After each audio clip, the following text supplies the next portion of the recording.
Euh,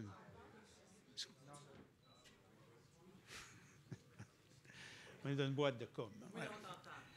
Bien, écoutez, bienvenue, merci. Je vous inviterai à prendre place, ceux qui sont à l'arrière de la salle. On va commencer. Alors, je m'appelle Michel Cormier. J'étais dans la boîte jusqu'au mois d'août. Alors, c'est très heureux de vous revoir, chers collègues. Alors ici, bien, écoutez, on est ici rassemblés ce soir pour parler d'un sujet quand même assez important. Toute la question de la désinformation possible lors des prochaines élections fédérales. Alors, c'est la Fondation canadienne pour le journalisme qui organise cette causerie. C'est la deuxième qu'on fait. On a fait une causerie l'an dernier sur l'avenir des modèles financiers des médias qui avait bien marché. Alors, c'est notre deuxième tentative ici à Montréal. Alors, on a l'intention de faire de plus en plus de ce genre d'événements. Alors, pour ce soir, on a deux quand même invités de marque. Il y a Grégoire Lemarchand qui nous arrive de Paris, qui est à l'agence France-Presse, mais qui est responsable du fact-checking, comme on dit là-bas, ou de la vérité des faits, comme on dit ailleurs. Mais c'est surtout qu'il a dirigé pendant la campagne présidentielle française une coalition d'une trentaine de médias français qui se sont regroupés pour collaborer dans la vérification des faits. Imaginez ce genre de collaboration, ce n'est pas évident et ce n'est pas courant non plus. Alors, il va nous parler des expériences, de cette expérience-là, mais c'est une expérience aussi qui se poursuit maintenant, qui a eu lieu au Brésil, qui aura lieu au Mexique, au Nigeria. Donc, c'est un modèle qui pourrait peut-être aussi nous inspirer. Je vous invite à y réfléchir. Et on a aussi M. Stéphane Perreault, qui est directeur général des élections du Canada et qui a la mince tâche de garantir l'intégrité du vote lors de la prochaine élection. Alors, dans un contexte, évidemment, où tout peut arriver, avec les médias sociaux, avec les médias tout court, avec toutes les tentatives de désinformation qu'on connaît. Alors, M. Perreault va nous faire un peu le portrait des risques et qui guettent un peu le déroulement du vote, la campagne, mais aussi qu'est-ce que Élections Canada est en train de mettre en œuvre pour contrer tous les dangers de la désinformation. Et pour animer tout ça, bien, on a Anne-Marie Dussault, l'incomparable, qui a accepté de prendre congé de son émission pour nous faire cette animation. Alors, sans plus, Anne-Marie, je te cède le micro. Et écoutez, juste avant, on va faire à peu près 1 heure de discussion. Ouais. Il y aura une demi-heure de questions. Et après, on a un cocktail quand même de 45 minutes où on pourra poursuivre la discussion. Si vous voulez parler à M. Perreault, M. Lemarchand, bien, ce sera l'occasion de le faire d'une façon un peu plus intime.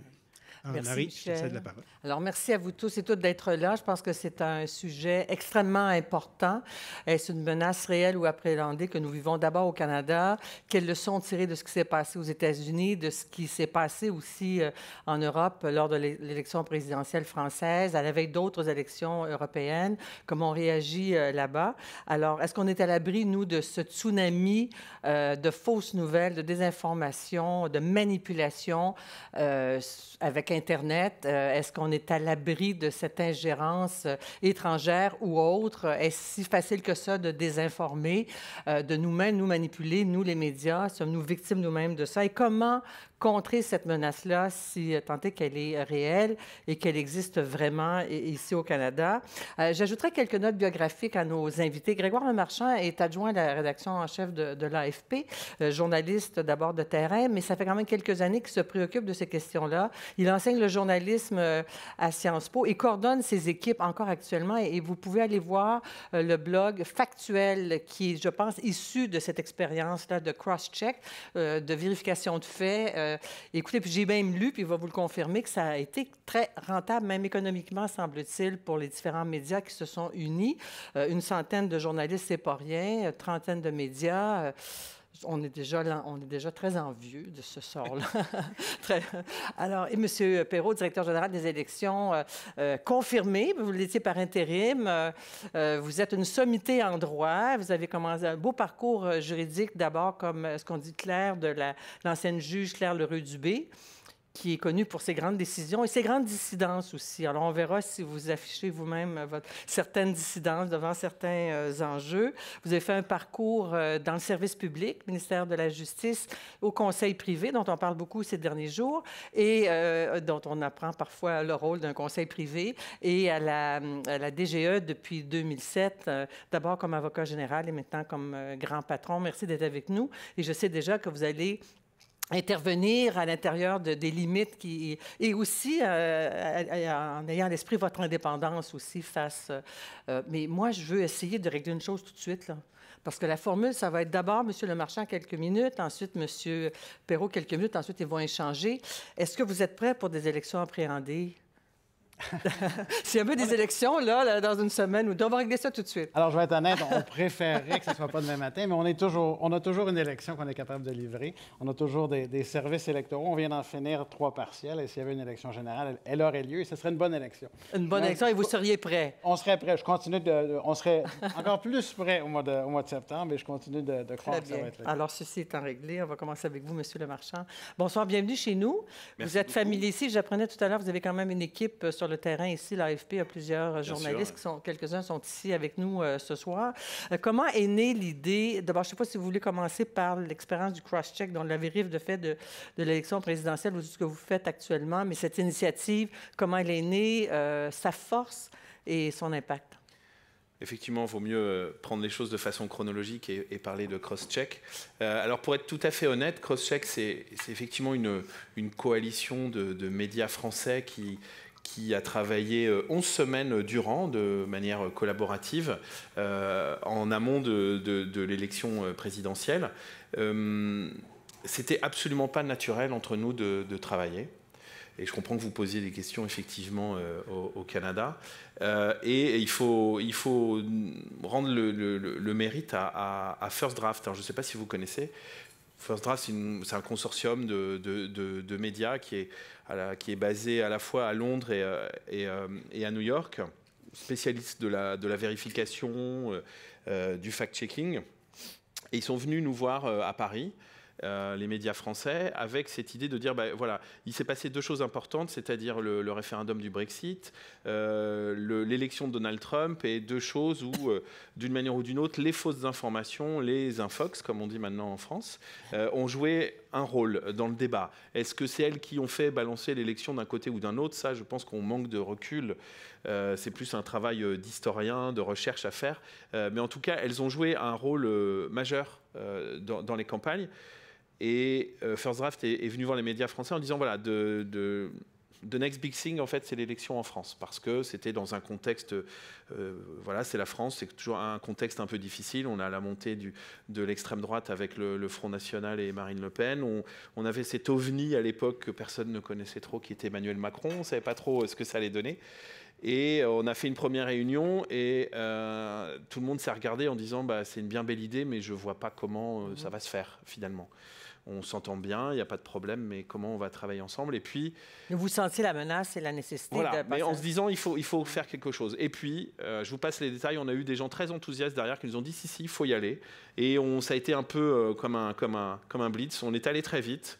Et finalement, on a réussi à mettre une 30aine de médias, avec l'aide donc de First Draft, avec l'aide aussi, il ne faut pas s'en cacher, des plateformes, de Google, de Facebook, notamment du Google News Lab qui est et son antenne parisienne.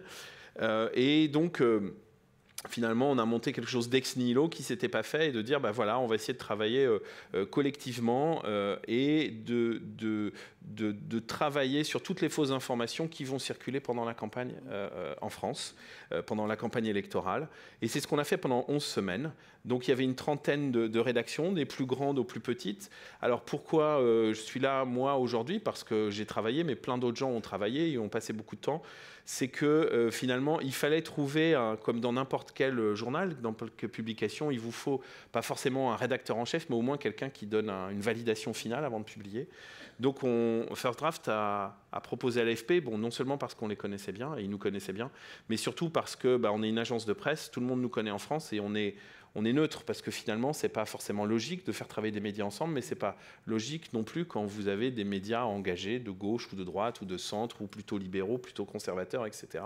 Donc finalement, une agence de presse, elle est neutre, donc on pouvait rassembler tout le monde sur notre nom. Donc c'est l'AFP qui a fait office de rédacteur en chef de cette coordination. Voilà, de cette coordination. Ouais. Ça a marché 11 semaines. On a publié 67 articles. Alors, je vais dire quelque chose qui paraît un peu bête, mais qui est réconfortant, c'est qu'on n'a jamais fait d'erreur. Et c'est important quand vous entendez faire de la vérification, de la démystification. Alors, des exemples, peut-être, un exemple? On a travaillé à la fois sur des choses très légères, voilà, comme un jour on a dit, il y avait une rumeur disant que Jean-Luc Mélenchon, donc candidat d'extrême gauche, avait une montre qui valait des millions, etc., et que c'était scandaleux. Voilà. Bon, finalement, non, il avait plutôt une montre bon marché. À des choses beaucoup plus graves, comme peut-être vous en avez entendu parler, on a eu quand même des faux documents qui voulait prouver que Emmanuel Macron avait un compte offshore aux Bahamas et cachait de l'argent. C'était quelque chose d'assez sophistiqué, avec une signature imitée, avec des PDF qu'on a analysés où il y avait différents filtres qui témoignaient de la manipulation. Voilà, c'est des choses comme ça. Le fait de tous travailler ensemble aussi, c'est que chacun a apporté son expertise. Voilà, l'AFP, nous, on est plutôt fort dans les manipulations de l'image. Il y en a d'autres qui décryptent mieux les discours politiques, d'autres qui savent mieux décrypter un peu toutes ces plateformes alternatives, parce qu'on parle beaucoup de ce qui circule sur les réseaux sociaux, mais vous avez toujours des choses en amont. On sait que plutôt en Amérique du Nord, c'est 4chan. On a un équivalent en France, ça s'appelle jeuxvideo.com. Ça n'a plus grand-chose à voir avec les jeux vidéo, mais c'est là qu'il se passe des choses. Donc, chacun a apporté sa pierre. Ça a bien marché, donc je vous dis 67 articles. Et ce qui était intéressant, c'est que ça prouvait donc qu'on pouvait travailler ensemble. On a parlé de coopétition, finalement, mélange de compétition et de coopération. Parce que, en fait, finalement... C'est le journalisme qui est gagnant, là, tout ça. Tout à fait. La vérité aussi, oui. L'idée, c'était de dire, finalement, la désinformation, c'est quelque chose voilà, que les médias, les journalistes... on se prend comme j'allais dire un peu un tsunami. Il y avait l'idée, si on veut, je ne vais pas dire gagner la guerre, ça serait trop prétentieux, mais en tout cas, si on veut gagner des batailles, il faut y aller de manière unie. Et on avait aussi tous la sensation, et pourtant les médias, il y avait médias publics, médias privés, la sensation finalement de faire œuvre de service public. Donc ça a vraiment rassemblé les gens. Est-ce que vous avez identifié d'où venait la menace? Qui manipulait? Qui étaient les auteurs? Puisque vous avez mentionné avoir eu la coopération de Facebook, de Google. Comment s'organisait cette menace-là?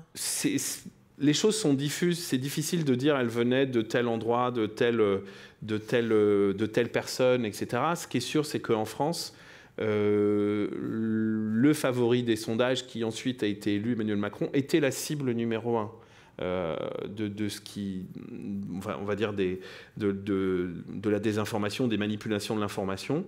Ce qui d'ailleurs pose aussi toujours un problème, c'est-à-dire qu'à force de dire cette fausse information, il y a une fausse information sur Emmanuel Macron, il y en a une autre, il y en a encore une autre, il y en a encore une autre, l'idée, ce qui n'était absolument pas le cas, mais on pouvait laisser à penser qu'on travaillait presque pour lui. Ouais. Voilà. Et pardonnez-moi, je ne suis pas du tout un spécialiste de la vie politique canadienne, mais j'ai l'impression qu'il y a beaucoup de choses sur Justin Trudeau, et que si on fait la même chose, il y aura peut-être l'idée que on fait des choses entre guillemets pour Trudeau. Mais après, les choses, il ne faut pas se leurrer aussi. Beaucoup de choses en France viennent de ce qu'on appelle de fausses informations, viennent de ce qu'on appelle la fachosphère, c'est-à-dire l'extrême droite, qui a ses réseaux, ses comptes, ses pages, et finalement on identifiait les choses assez vite. Après, je devance une question, est-ce qu'on a vu derrière des fausses informations un État, par exemple, une ingérence à notre niveau? On est bien incapable a priori, non. Mais une fois débusquée, la fausse information, vous la contrez, vous la publiez, vous la diffusez, mais est-ce qu'elle a le même poids médiatique ou de diffusion que la fausse information? Est-ce que ça a le même effet avec les outils que vous avez? Parce que la désinformation vit longtemps. J'aimerais vous répondre oui, mais non. Est-ce que ça se mesure? Non, ça ne se mesure pas. C'est difficile à mesurer. Nous, un des handicaps, et c'est une des principales leçons qu'on a retenues, c'est que finalement, je vous ai dit, cross-check, c'est quelque chose, excusez-moi, qui s'est monté ex nihilo. Donc, il fallait se faire connaître. Une coalition de médias avec un nom anglophone, etc., ça n'a pas forcément été évident. Et donc, c'est vrai qu'on a bien travaillé, mais on a manqué de visibilité. Et puis, de toute façon, dans la vérification, dans la démystification, par essence, vous n'allez travailler que sur des fausses informations qui sont déjà virales, qui sont déjà très répandues. Donc, vous êtes toujours en train de faire la course derrière. Donc, non, clairement, il n'y a pas forcément eu la même visibilité. En revanche, et je pense, excusez-moi, Et je pense que ça a concouru au fait que finalement les fausses informations qui ont pu circuler n'ont pas pourri le débat en France, ou pas trop avant l'élection présidentielle. C'est qu'on a quand même vu les choses assez tôt. Et si finalement, même si les gens n'allaient pas lire la démystification, l'explication, la pédagogie qu'on faisait sur une fausse information pour expliquer que c'était faux, s'ils ne voyaient pas sur le site Crosscheck, c'était malgré tout repris et démultiplié parmi tous les médias partenaires. Donc finalement, j'allais dire, la seule audience du site Crosscheck n'était pas énorme, mais comme c'était publié la plupart du temps par des partenaires ou des grands journaux, c'était repris par l'AFP, c'était repris par Le Monde, c'était repris par Libération, par France Télévisions, etc. Donc il y avait finalement de l'audience. Et la coopération de Google et de Facebook, est-ce que vous pouviez faire retirer? Est-ce que le but, c'est de faire retirer de Facebook? Alors, faire retirer, ça, je crois que c'est un... Alors là, pour le coup, on aurait dit non. Retirer. On n'est pas des censeurs. Après, il y a des choses qui peuvent être retirées de Facebook et de Google, mais ça ne nous regarde pas. C'est que ça, des gens qui vont violer les conditions d'utilisation. Donc ça, c'était pas du tout dans le scope, enfin dans les ambitions. En revanche, effectivement, oui, clairement, c'est ce que je vous ai dit en préambule. Google, le Google News Lab a aidé financièrement, et Facebook a aidé vous savez, en sponsorisant des posts pour donner plus de visibilité. On s'est parlé la semaine dernière, il y a quelques jours déjà, que vous m'avez dit à ce moment-là, je veux vouloir démystifier un peu, contrer les fantasmes qu'on a à l'égard de la désinformation. Qu'est-ce que vous voulez dire à ça? Mais il y a une tendance en France, notamment actuellement, je ne sais pas si vous avez suivi de près ou de loin les Gilets jaunes, à voir toujours donc un mouvement profondément fort, une vraie crise sociale qui déstabilise le pouvoir, qui se sert énormément des réseaux sociaux et principalement de Facebook. Il y a une tendance à dire mais c'est pas normal, il y a des gens derrière. Et évidemment, on ne va pas se raconter d'histoire, les gens veulent toujours voir la Russie derrière. Sauf que, à mon niveau, c'est-à-dire en travaillant quotidiennement sur la désinformation et échangeant quotidiennement avec d'autres personnes qui travaillent sur cette thématique-là, aujourd'hui, je serais bien incapable... Enfin, on n'a aucune preuve de dire que la Russie serait derrière la désinformation. Que la Russie, à sa manière, fasse du soft power avec RT, France et Sputnik... Nous dire c'est quoi RT? C'est Russia Today, voilà, excusez-moi. Oui, évidemment, c'est-à-dire qu'ils ont cette force, Russia Today, j'ai presque de surcouvrir le mouvement des Gilets jaunes et je vais pas dire de lui donner beaucoup d'importance et surtout clairement de s'identifier à eux, en tout cas en laissant clairement passer le fait qu'ils ont de la sympathie. Mais après, d'imaginer des usines à trolls en Russie, d'imaginer des gens qui tireraient les ficelles, etc., pour moi, pour l'instant, peut-être que je me trompe, mais je pense que c'est largement de l'ordre du fantasme, d'autant que, et c'est ce que je vous disais au téléphone, Anne-Marie, c'est que la désinformation, c'est tellement simple à faire. C'est tellement simple. Un clic, hein? Oui, 2 clics, faire passer... Je vous donne juste un exemple, justement, sur l'histoire des Gilets jaunes. Alors, en France, ce qui fait beaucoup débat, c'est les violences policières et l'usage de quelque chose qu'on appelle les tirs de balles de défense, LBD, qui effectivement ont fait des éborgnés et des blessés graves parmi les manifestants. Il y a 3 semaines, circule un lien partout sur les groupes de Gilets jaunes sur Facebook en disant, avec... un mort suite à un tir de LBD, de flashball à Marseille. Et tous les commentaires disent, regardez, les médias MSM, les fameux médias mainstream, n'en parlent pas, ni l'AFP, ni France Télé, ni Le Monde, personne. Voilà, c'est la preuve, c'est la preuve que les médias vous désinforment, ne vous disent pas la vérité. Et si vous cliquiez sur le lien, vous étiez envoyé vers 20 minutes, qui est un journal français, et c'était même une dépêche de l'AFP, sauf que c'était une vraie information, mais qui datait de 2015. Voilà. Donc il suffit juste de copier-coller un lien d'une vraie information, mais de laisser sous-entendre que ça s'est passé il y a 3 jours. Et voilà, donc finalement, est-ce qu'on a besoin de truquer des vidéos avec des logiciels de retouche hyper sophistiqués? Est-ce qu'on a besoin d'usines à trolls si on veut? Non. Finalement, c'est plus simple que ça. Alors, pour conclure votre première intervention, vous nous avez préparé une petite vidéo. Alors, je ne l'ai pas préparé. Non. Ça serait...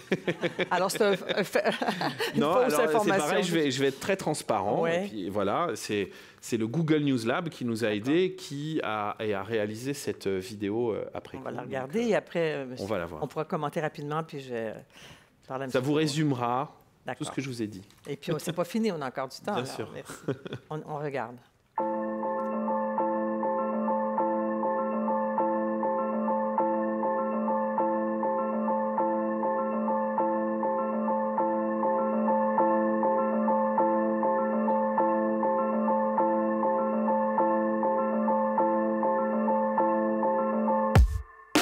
For many people, the day that Trump was elected was the day people suddenly woke up to this concept of fake news. Le propre de la fake news, c'est qu'il est viral. Donc viral, c'est que ça va très vite. Ça, c'est quelque chose contre lesquels les médias ont du mal à lutter.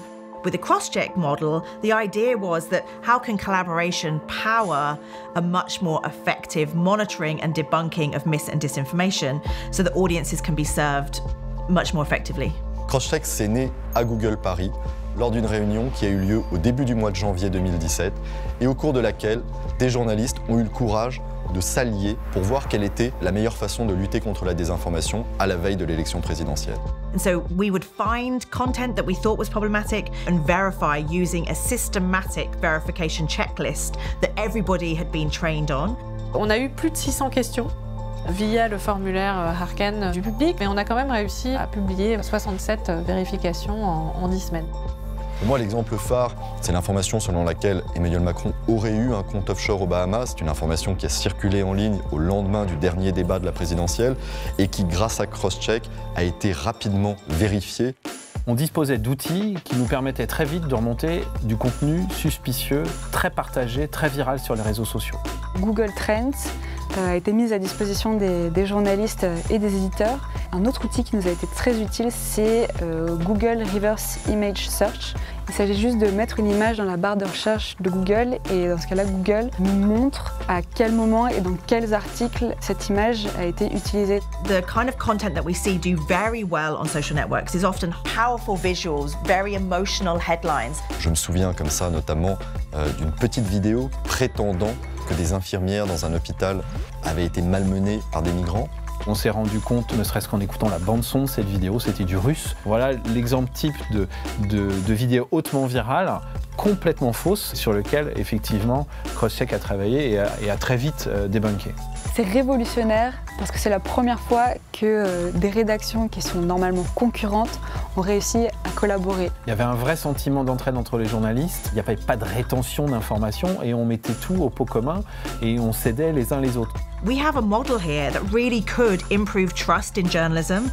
And my dream would be in 5 years' time, we have cross-checks around the world, monitoring this type of information. The impact would be stunning. Voilà, merci beaucoup. En fait, je pense que vous êtes très préoccupés par aussi, il y a un fossé grandissant entre les médias que nous sommes et la population, et qu'à travers des expériences comme celui-là, ça devient essentiel de renouer ce lien de confiance. Alors, ce qui s'est passé, c'est que, notamment après l'opération, ce que je vous dis, ce n'est pas un ressenti. Il y a trois chercheurs français qui ont travaillé, qui ont contacté en fait des lecteurs, qui ont contacté des gens qui avaient, parce que je n'ai pas tout dit, mais effectivement le public pouvait poser des questions et ça c'est évidemment fondamental. Et voilà, qui sont allés à la recherche des lecteurs, des gens qui avaient posé des questions, et tous ont dit le fait que ça soit une alliance de médias a été vu comme un facteur supplémentaire de crédibilité, d'efficacité, le côté de se dire voilà, si il y a 15, 20, 30 médias qui sont là-dedans, c'est que c'est du sérieux. Et ça, c'était très important. En terminant, vous continuez avec ce blog, et notamment sur les Gilets jaunes. Vous avez une équipe à l'AFP en ce moment qui fait la vérif de faits sur les Gilets jaunes. Alors, là, en fait, à la suite de cette expérience, à l'AFP, on a décidé de se lancer vraiment à fond dans la vérification et la démystification. Donc on a lancé Factuel, dont vous parliez tout à l'heure en introduction.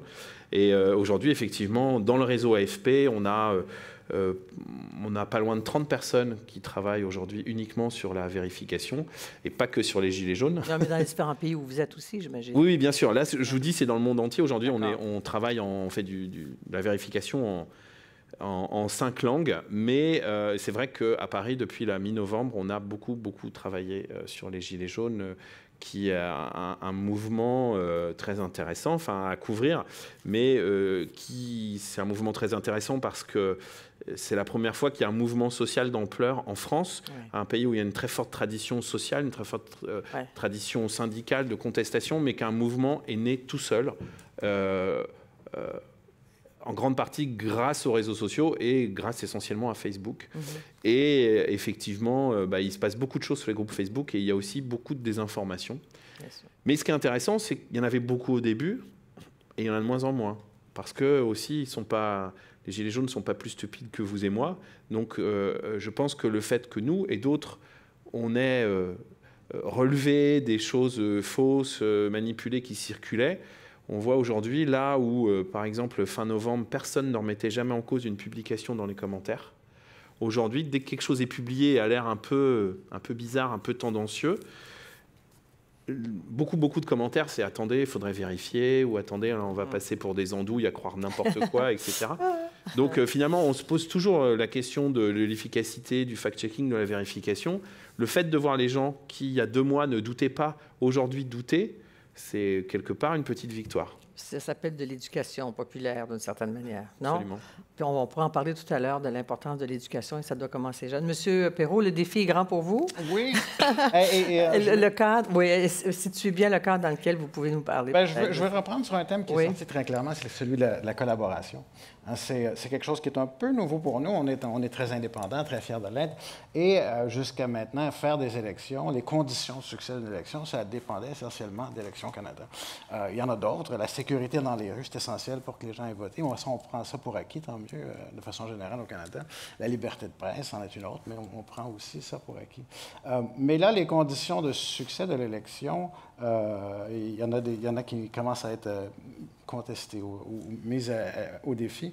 Et on doit, nous aussi, collaborer avec des partenaires gouvernementaux, non gouvernementaux. Fait que cette dimension-là de la collaboration, je pense qu'elle est très importante. Il n'y a pas de solution unique. Il n'y a pas une seule entité qui est capable de répondre à ces enjeux-là. Il faut vraiment travailler avec les partis politiques, avec les médias sociaux. Mais est-ce que vous sentez la différence, vous, je le disais tout à l'heure, qui avez œuvré à Élections Canada depuis 2007, donc 12 ans. Il y a un changement d'environnement réel, ce qui fait que, je vous pose la question, que la prochaine élection pour vous est une élection qui va présenter des conditions inédites. C'est du jamais vu, peut-être en termes de précautions à prendre, de prévention, de crainte? Absolument. Je dirais, au niveau de la collaboration qu'on fait, au niveau de la cybersécurité, on a fait des investissements majeurs. Il faut reconnaître que la cybersécurité, avant, ça n'avait pas le niveau de préoccupation que ça a maintenant.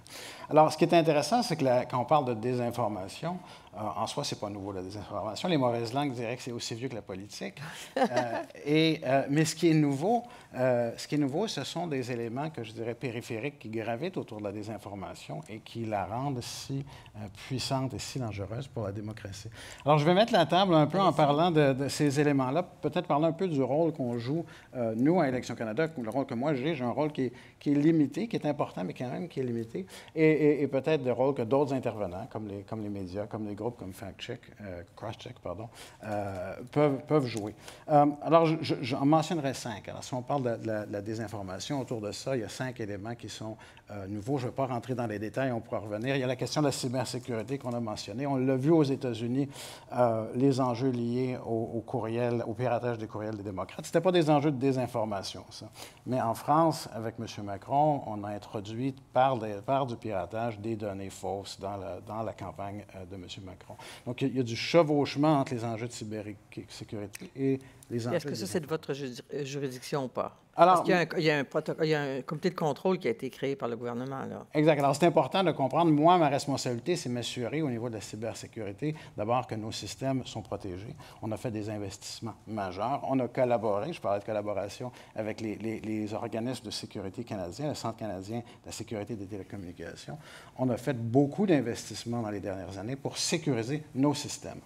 Je ne suis pas... Et on fait de l'éducation de nos employés à la Maison Mère à Ottawa, mais les directeurs de scrutin aussi vont avoir de la formation là-dessus. C'est important parce qu'on peut investir des millions, mais c'est des simples techniques d'hameçonnage aux États-Unis, les démocrates. Ce n'est pas des choses nécessairement très sophistiquées. Bon, ça, c'est de mon ressort. Mais la cybersécurité des partis politiques, je n'y peux rien. Alors, je peux les sensibiliser, je peux les amener, faciliter des conversations entre les partis et les experts en matière de cybersécurité, mais je ne suis pas responsable d'assurer... Et ça vous inquiète quand même? Bien, c'est une inquiétude. Je pense que tout le monde doit se méfier là, de cet aspect-là. Alors, ça c'est un volet. L'autre volet qui est nouveau avec les médias sociaux, c'est le ciblage. Hein. On parle en anglais de micro-targeting ou de narrow-casting des messages. On vise des micro-communautés. Alors, avant, les messages se voulaient rassembleurs. Maintenant, on ne vise pas à rassembler, on vise à mobiliser, parfois même à diviser, mais pas à... Comme aux États-Unis dans le Nord. Là. Comme aux États-Unis. Et il y a une certaine opacité parce qu'on peut dire, tout et son contraire à différents auditoires. On ne sait pas ce qu'on dit. Alors, il y a des éléments de remède dans les projets de loi C-76 qui viennent de passer. Je pense qu'on pourra revenir là-dessus. Il y a des choses à faire à plus long terme dans la transparence des communications pour briser cette fragmentation du discours. Et ça, est-ce que ça relève de votre juridiction? C'est-à-dire que je peux faire des recommandations. Moi, mon rôle, c'est d'administrer, de faire en sorte que les médias, les plateformes numériques respectent les règles actuelles. Dans les prochains mois, je travaille avec... Il y a des nouvelles règles qui sont entrées en vigueur pour créer un registre des publicités. Alors, c'est un pas en avant, je pense. Mais non pas les messages. Par exemple, des messages ciblés à des populations ciblées dans certaines circonscriptions. Alors ça, c'est important de le préciser. On n'a pas un rôle de censeur. On n'est pas là pour... Alors, de façon très générale, Élections Canada, la loi électorale ne se concerne pas, ne s'inquiète pas du contenu. Alors, il y a des interdictions spécifiques. On ne peut pas prétendre être Élections Canada dans la publicité, dans les communications. Ça, c'est l'usurpation d'identité d'Élections Canada ou d'un parti ou d'un candidat. Ça, c'est un interdit spécifique. Mais au-delà de ça, il n'y a pas beaucoup, et je pense que c'est une bonne chose, il n'y a pas beaucoup de réglementation du contenu des campagnes. Mais il y a des réglementations qui visent à assurer une certaine transparence dans la publicité, dans le discours, et le projet de loi C-76 étend ça aux plateformes numériques en créant des registres. On pourrait y revenir tout à l'heure. Je pense qu'il y a du chemin à faire de ce côté-là. La question du financement étranger. Alors, ce n'est pas en soi un enjeu de désinformation, mais le financement étranger peut faciliter la désinformation, surtout par des groupes, des tiers, qui ne sont pas des partis, des candidats. Encore là, je pense que ce n'est pas majeur. Il y a des remèdes à ça et la loi a été modifiée au Canada pour adresser ce problème-là. Quatrième point, on en parle beaucoup au Québec de ce temps-ci. M. Reid, mon homologue provincial, a fait une sortie avec un rapport sur la question des renseignements personnels. Oui, des partis politiques. On a vu avec le scandale de Cambridge Analytica que les renseignements personnels, les profils étaient créés. On crée des profils psychométriques, on se sert de notre historique de navigation pour façonner des messages à des publics cibles. Donc, est-ce qu'on doit réglementer davantage l'utilisation des données personnelles en ligne et surtout, est-ce que les partis politiques doivent être assujettis à des règles? Ils le sont en Europe. Ils ne le sont pas au Canada, sauf en Colombie-Britannique. Et est-ce qu'ils devraient être assujettis? Alors, je crois que oui, j'ai fait la recommandation qu'ils le soient. Les règles actuelles ne vont pas très loin là-dessus. Alors, ça, c'est une autre dimension. Et il y a la dernière que je mentionnais qui, pour moi, est importante, et ça rejoint un peu le travail que fait monsieur Lemarchand, pardon. C'est la question de l'identité dans un monde virtuel. Alors, on ne sait pas à qui on a affaire dans un monde virtuel. Qui sont ces gens qui font ces messages-là? Alors, on n'est pas équipé pour décider qu'est-ce qui est crédible, qu'est-ce qui n'est pas crédible comme message. Alors, là-dessus, on a un rôle encore là qui est très important, mais qui est limité. Tout ce qui est information sur le processus électoral, ça relève d'Élections Canada. On fait de la vérification, on fait du monitoring en ligne, on est équipé pour répondre à la fausse information sur le processus électoral. On fait évidemment des campagnes publicitaires et d'information du public sur le processus. Comme les fameux appels mécaniques qui envoyaient voter des gens au mauvais endroit. Exactement. Il y en a, on envoie à différents niveaux dans presque toutes les élections, par erreur parfois par malveillance. Ça dépend des fois. Il y a les deux qui se produisent. Mais on est équipé pour faire du monitoring de la veille des médias sociaux, de la veille des médias et corriger au besoin, rectifier des informations. Mais ça, c'est dans une zone qui est assez limitée. Ben oui. C'est l'information qui est vitale, évidemment, pour l'élection, c'est l'information sur le processus. Mais ce n'est pas un mandat général d'assurer l'intégrité des communications, la véracité des communications sur Internet.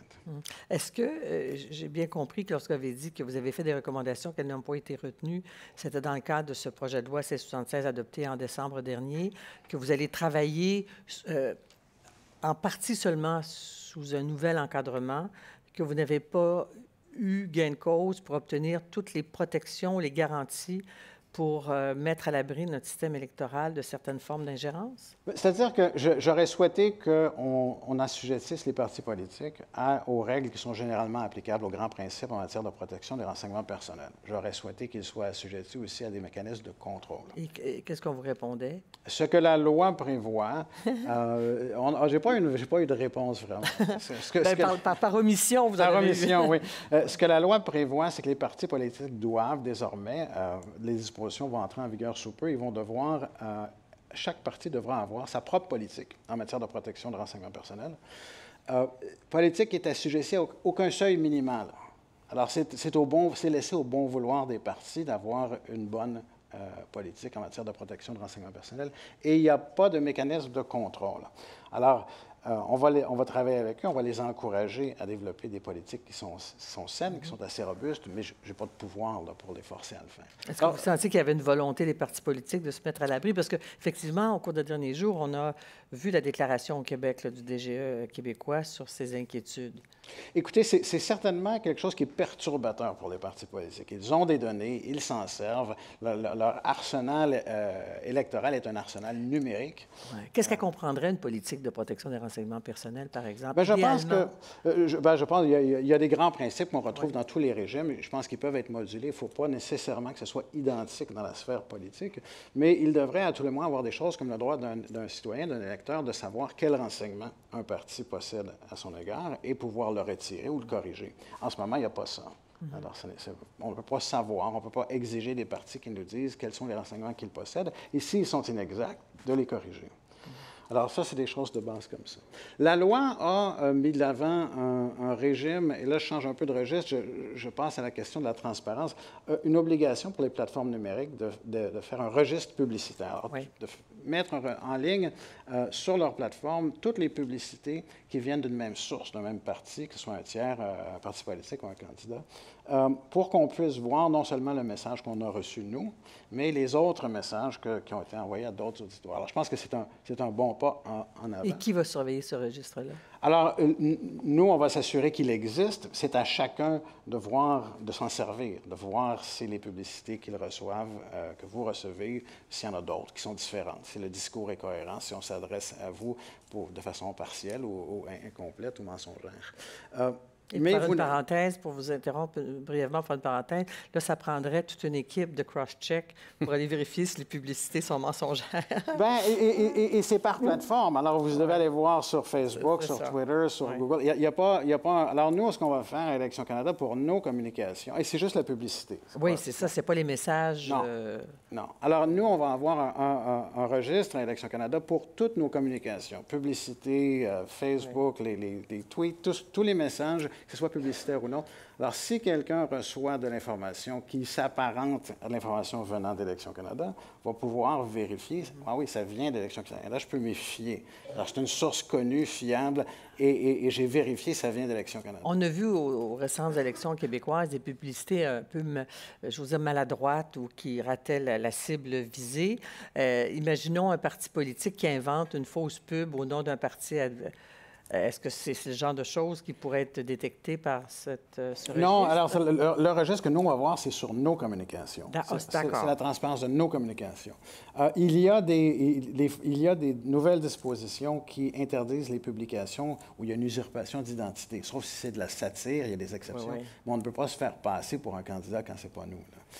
Alors ça, il y a des interdictions là-dessus. Et les publicités vont être dans des registres. Les publicités sur les plateformes numériques vont être dans des registres. On pourra aller voir qu'est-ce que les partis ont fait. D'accord. Niveau cybersécurité, le gouvernement a mis en place un comité de hauts fonctionnaires pour s'assurer de nous protéger contre cette menace possible d'une ingérence ou d'une manipulation ou de désinformation. Est-ce que c'est le genre de partenariat avec lequel vous misez ou pas? Est-ce que vous travaillez comme l'expression consacrée, cliché, en silo? On ne travaille pas en silo. Alors, c'est nouveau, là, c'est en train de se formuler. Ça a de l'allure, ça? Bien, je pense. Alors, c'est une bonne initiative. C'est-à-dire que ça reflète une vision qui est saine, qui est à savoir que l'élection, la santé de l'élection, ça demande des efforts collectifs. Ce n'est pas uniquement Élections Canada, ce n'est pas uniquement les médias. Tout le monde a un rôle à jouer. Alors, ça, c'est sain. Mais là, c'est des hauts fonctionnaires. Il y a le greffier, le conseil privé. Là, alors, il y a 5 hauts fonctionnaires qui ont été choisis comme étant les porte-paroles en cas d'interférence avec le caractère démocratique de notre élection. Ils sont à articuler quels sont les seuils qu'ils vont avoir. Je pense que ce qui est important de voir, d'une part, j'ai accès au renseignement. Alors, je ne fais pas partie de ce groupe-là, mais j'ai accès, je collabore avec les agences de renseignement et j'ai accès au renseignement dont j'ai besoin, moi, pour exercer mon mandat. Ça, c'est la première chose. Alors, même si je ne suis pas membre de ce groupe-là. Et vous n'êtes pas membre de ce groupe? Je ne suis pas... Par indépendance? Bien, alors, c'est moi qui est responsable du déroulement de l'élection. Si je dois m'adresser à la population pour clarifier des choses quant au processus électoral, je n'ai pas à demander l'autorisation ou le consensus d'un groupe d'autres fonctionnaires. C'est moi et moi seul qui va décider quel est le seuil d'intervention, quand est-ce que j'interviens, comment j'interviens. Alors oui, il y a une dimension d'indépendance. Il y a une dimension de mandat aussi. Le mandat de ce groupe-là est beaucoup plus large. Ça touche des choses comme de sécurité nationale qui ne relèvent pas de moi. Si, par hypothèse, là, on va prendre le modèle américain, la situation actuelle, où on s'interroge de savoir s'il y a quelqu'un haut placé dans un parti, dans une campagne qui a été compromis, qui est sous influence étrangère, c'est quelque chose qui intéresse notre démocratie, mais ça ne relève pas du processus électoral. Si Wikileaks mettait la main, voulait publier des courriels, ça relèverait d'eux et non pas de vous? Bien, ça dépendrait si les courriels étaient utilisés pour semer de la désinformation sur le processus électoral. Alors, on aurait un rôle à jouer. En ce moment, on travaille à des scénarios. Alors, un des défis qu'on a, c'est qu'on va devoir se coordonner. Ce n'est pas une simple affaire. Quand un événement survient, ce n'est pas toujours clair ce à quoi on a affaire. Est-ce que c'est un bris de nos services informatiques? Est-ce que c'est une attaque? Est-ce qu'il y a une fuite? Est-ce que ça va servir à faire la désinformation? Alors, on doit coordonner nos interventions avec différents joueurs. Quelle est la cyberattaque que vous craignez le plus dans vos systèmes, qui serait la plus dommageable, par exemple? Est-ce qu'il y a des exemples? Bien, je pense que, de façon générale, on a au Canada, il faut le dire, un processus papier. Hein, on vote... Ah oui, vous êtes un défenseur du vote papier. Je suis un ardent défenseur du vote papier, évidemment. C'est une grande sécurité, ça ne se manipule pas. Très, très difficile. On est loin des vols de boîtes de scrutin. On a déjà connu ça. On est loin de ça. Donc, on vote par papier et les votes sont comptés à la main. De façon manuelle. Ça fait des belles soirées électorales. Ça fait des belles longues soirées électorales parfois. Mais on a quand même une infrastructure informatique autour de ça. Le registre des électeurs est informatique. Notre site Web est un instrument essentiel maintenant pour communiquer avec les électeurs. Alors, des menaces qui toucheraient à notre infrastructure informatique auraient des conséquences, évidemment, sur la confiance des électeurs dans l'élection. Alors, c'est pour ça qu'on travaille avec d'autres. En fait, ce qui s'est passé en Floride en l'an 2000, ça ne se passerait pas au Canada? Non. C'est ça. Bon. Est-ce que l'ensemble de vos... Est-ce que vous avez déjà parlé de l'ensemble de vos préoccupations et des moyens que vous avez pour arriver à protéger le système électoral? Vous avez complété votre... Écoutez, on peut y aller par Les 5 thème. Ouais. Alors, j'ai parlé beaucoup de la question de la désinformation au niveau de l'information sur le processus électoral. Ouais. Donc, on doit vraiment être reconnu comme une source d'autorité sur l'information concernant le processus électoral. On va faire des campagnes publicitaires, on va faire des veilles et on va avoir le registre. Ça, c'est la première chose. Au niveau de la cybersécurité, j'ai parlé des investissements qu'on fait, de la collaboration qu'on fait. Ce sont les principaux éléments. On peut rentrer dans la question du financement étranger. Moi, ça me concerne un peu moins. Là, au Canada, on a un régime qui est assez serré. Il y avait des éléments qui étaient moins réglementés qu'au niveau des tiers, et ça a été réglé pour l'essentiel par le projet de loi C-76. Je pense que de façon générale, on est en bonne posture. Mais ce qui est nouveau, c'est vraiment la nécessité de coordonner les interventions. On ne travaille plus seul. Parce que si vous faites ça, c'est que vous êtes convaincu qu'il y a une menace quelque part qui est réelle, qui pourrait menacer le déroulement démocratique de nos élections. Bien, on a l'avantage de passer après un certain nombre d'élections. On a vu la présidentielle, on a vu le Brexit, on a vu ce qui est arrivé en France, on a vu l'Allemagne. Je pense qu'il faudrait être naïf de penser qu'il n'y a pas de menace. Est-ce que ça veut dire que c'est dramatique, qu'on n'aura pas une bonne élection? Je ne pense pas. Je pense qu'on a des moyens d'assurer une certaine résilience du système. Il y a beaucoup de travail qui se fait et je pense qu'on doit être assez confiant. Mais ça serait naïf de ne pas s'inquiéter, de ne pas se préoccuper de ces enjeux-là. Est-ce que je peux vous amener sur l'importance pour vous du rôle des médias dans le respect du processus électoral? Bien, c'est un autre joueur important. Je ne vais pas dire aux médias comment faire leur travail, mais c'est clair que les médias... je suis rassuré de voir, on voit dans les sondages que les Canadiens, je ne sais pas si c'est pareil ailleurs, les Canadiens sont de plus en plus sceptiques du contenu en ligne, dans les médias sociaux, et se tournent de plus en plus, et la confiance dans les médias traditionnels augmente. Alors pour moi, c'est une bonne nouvelle. C'est doux à nos oreilles aussi. Ouais. Mais je pense que les gens reconnaissent, il y a une reconnaissance de la nécessité de se méfier des sources, de faire attention à d'où vient l'information. Il y a une éducation là, qui se fait. On a vu, on n'est pas les seuls à Élections Canada à avoir vu ce qui s'est passé aux États-Unis, en France, en Allemagne. Je pense que la population en général est de plus en plus sensibilisée à ça. Un mot, je ne sais pas si ça vous concerne vous, ou plutôt ce dont on parlait tout à l'heure, avant de faire un échange entre vous, puis dans une dizaine de minutes, on va aller à la salle, il y a des micros, vous pourrez poser vos questions. Il y a un protocole qui est mis en branle, n'est-ce pas? Est-ce que je comprends bien? C'est-à-dire qu'il y a, c'est le mécanisme des 5 hauts fonctionnaires. Oui, ils ont un protocole. Oui. Alors, ce qu'on a commencé à dire, c'est qu'eux autres travaillent de façon, si on veut, séparée d'Élections Canada pour des enjeux qui sont autres que ceux pour lesquels j'aurais à traiter. Alors, on a chacun nos responsabilités, mais il y a en dessous de ça toute une collaboration qui se fait. Alors, il y a des échanges d'informations entre les agences de sécurité et Élections Canada, entre les agences de sécurité et les agences de renseignement. Et tout ce monde-là travaille ensemble, on articule des scénarios, on essaie de voir, en cas de différents scénarios, qui fait quoi et comment on réagit. On va dans quelques semaines, avoir un exercice avec les directeurs généraux des élections des provinces. On a invité des médias sociaux, des médias aussi à Élections Canada, des représentants des médias. Et on va faire des scénarios aussi. Et là, ce n'est pas juste les organismes gouvernementaux. On va dire, voici une situation. Quel est le rôle d'un groupe de médias sociaux? Quel est le rôle des médias? Qu'est-ce qu'on fait, nous, comme Élections Canada? Et on va faire un peu un remue-ménage là-dessus. Et c'est des exercices qui sont importants pour coordonner les interventions, pour qu'on comprenne bien nos rôles, nos responsabilités, pour que la gouvernance autour de ça soit clarifiée avant l'élection. Vous en avez donné un exemple tout à l'heure, mais peut-être un autre exemple serait intéressant de scénario? Ah ben, l'univers politique en offre plusieurs. Là. Il y en a eu autour de nous. Il y a l'exemple de M. Macron, oui. Où on a sur l'histoire des Bahamas, oui, du compte offshore. On a introduit des faux renseignements dans la campagne et ensuite on a piraté les données de M. Macron. Il y a eu l'exemple aux États-Unis des courriels du Parti démocrate.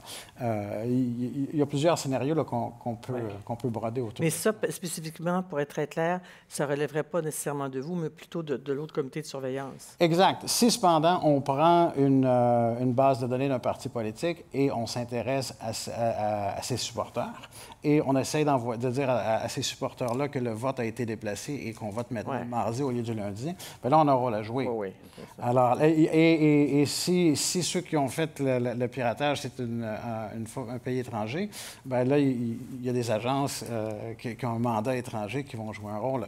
Alors, selon le scénario, on ne peut pas nous révéler les secrets, mais est-ce qu'ils s'inquiètent, ce groupe-là, de la menace étrangère ou pas? Mais tout le monde s'en préoccupe. Je pense que tout le monde est conscient des dangers. Et il y a certainement une belle collaboration qui a lieu et les gens sont conscients de la nécessité de travailler ensemble. Je pense que c'est des bonnes nouvelles. Des bonnes nouvelles. Monsieur Lemarchand, je ne sais pas comment votre système électoral fonctionne là-bas, mais j'aimerais ça vous entendre sur ce que vous...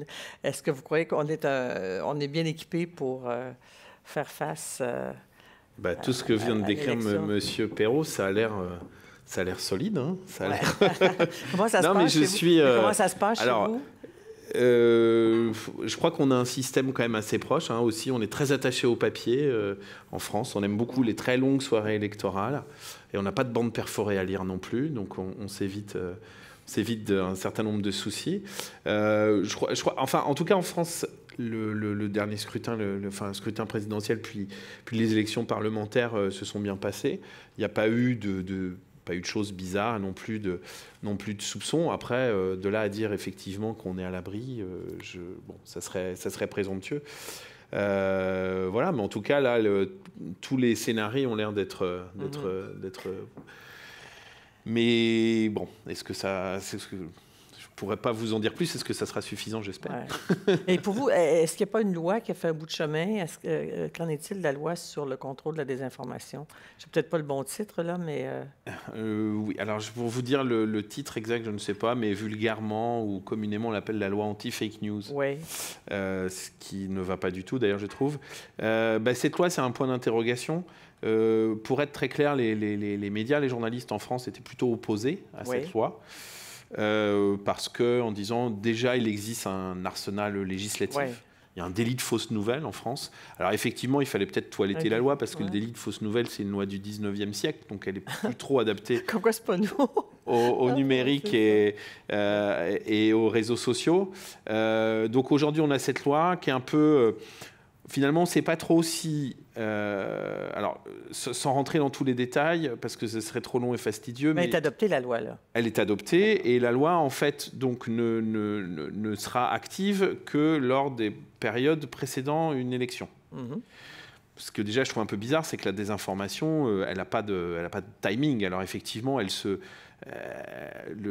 périodes d'élection sont plus fertiles à la désinformation, mais la désinformation, elle est tout le temps. Et il n'y a qu'à voir en France, il n'y a pas d'élection aujourd'hui. Et on a eu le mouvement des Gilets jaunes avec beaucoup de désinformation. Ensuite, la grande question que se sont posées les journalistes, c'est de dire, est-ce que c'est un juge? En France, on appelle ça le juge des référés, c'est-à-dire quelqu'un qui va statuer en urgence en 24 ou 48 heures, de décider si tel ou tel contenu relève d'une fausse information manifeste, et ensuite d'ordonner aux réseaux sociaux, aux fournisseurs d'accès, de retirer ce contenu. Alors, d'un point de vue pratique, ça semble compliqué. Et puis surtout, moi, ma crainte de cette loi, c'est que ça crée l'effet exactement inverse. C'est-à-dire que les gens, il va se créer une espèce de martyrologie, de dire, regardez, un juge m'a censuré parce que le gouvernement a demandé, etc. Donc, c'est parce que je dis la vérité. Donc, après, on va avoir, je ne sais pas si vous connaissez l'effet Streisand, c'est-à-dire que vous essayez de supprimer un contenu d'Internet, et finalement, il va se démultiplier parce que plein de gens vont dire « Ah, puisqu'ils essaient de le supprimer, moi, je vais le reproduire. » Donc, voilà, je sais pas... Et ça vous implique, les médias, parce qu'au fond, c'est vous qui débusquez les fausses nouvelles. Ils pourraient prendre vos fausses nouvelles ou votre vérification de faits et aller devant le tribunal et porter plainte. Et on serait assez gênés de... nous, on ne s'érige pas en censeur. Alors, il y a des choses qui relèvent de la loi. Après, s'il faut... un contenu peut être diffamatoire, peut être... voilà, il y a tout un tas de choses. Mais en tout cas, nous, évidemment, on n'est pas là pour s'arroger le droit de dire enlever ce tel ou tel contenu. Moi, je vous inviterais à aller au micro, si vous voulez, dès maintenant. Et j'aurais une petite exigence, c'est que vous vous identifiez, que la question soit brève pour qu'on ait le temps de faire parler nos invités là-dessus. Est-ce qu'il y a quelqu'un qui a... J'imagine que vous avez... Ah, Yves Malo, en direct d'Ottawa. Absolument. Alors, Yves Malo, du bureau parlementaire à Ottawa. Il y a beaucoup... les gens qui répandent des fausses nouvelles comptent beaucoup sur la précipitation des médias de publier ou non la nouvelle. On le voit, il y a une nouvelle qui sort et on veut la valider. Et si par hasard, c'est un média concurrent à nous qui la publie d'abord, c'est un état de panique générale. Alors, est-ce qu'il est pensable d'avoir un organisme qui regroupe des médias hautement concurrents pour valider une information, prendre le temps d'y réfléchir avant de la publier? En tout cas, moi, je ne vois pas ça souvent ici. J'ai du mal à voir ça aussi en France, parce qu'il y a quand même une très forte concurrence et effectivement, parfois trop de précipitation qui conduit non pas à, ce que je distingue bien, non pas à faire de la désinformation, mais à faire de la malinformation. Et effectivement, mais après, dans le public, c'est vrai que c'est souvent perçu, si un média se trompe parce qu'il est allé trop vite, et ça peut arriver, et c'est arrivé à l'AFP, pas trop souvent, mais c'est arrivé. Les gens vont dire, bah voilà, les médias aussi font de la fake news, quoi. Et donc c'est très dur de lutter contre ça.